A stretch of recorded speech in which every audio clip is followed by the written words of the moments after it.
दाई आँखीले आंसू पल पलावत थे, छाती माँ पीरा धक धकावत थे। अंगना सुना भईगे मोरो, 9 दिन के दिया जगमगावत थे। कलब कलब के गांव भर के रोवे, नवरात्रि के तोर जवारा बोवे। हंसत हंसत तय जावत दाई, हमला रोवासी जनावा थे, हमला रोवासी जनावा थे, हमला रोवासी जनावा थे।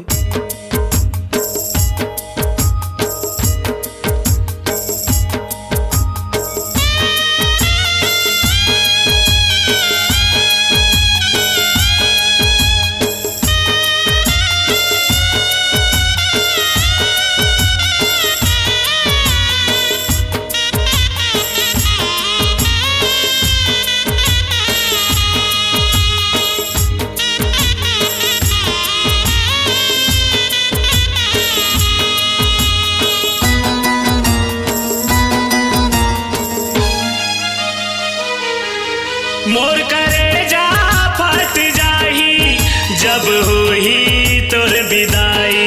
मोर करेजा फट जाही जब होही तोर विदाई। आंसू के साथ धार में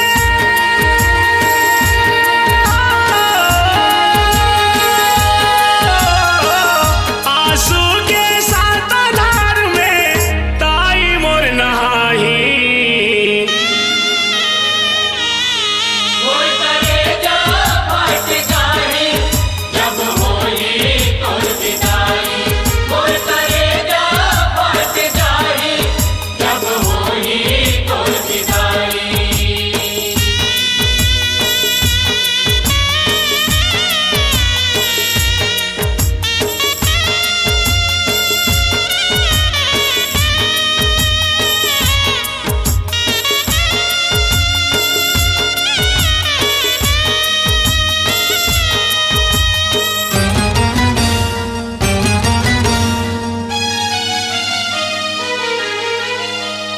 कैसे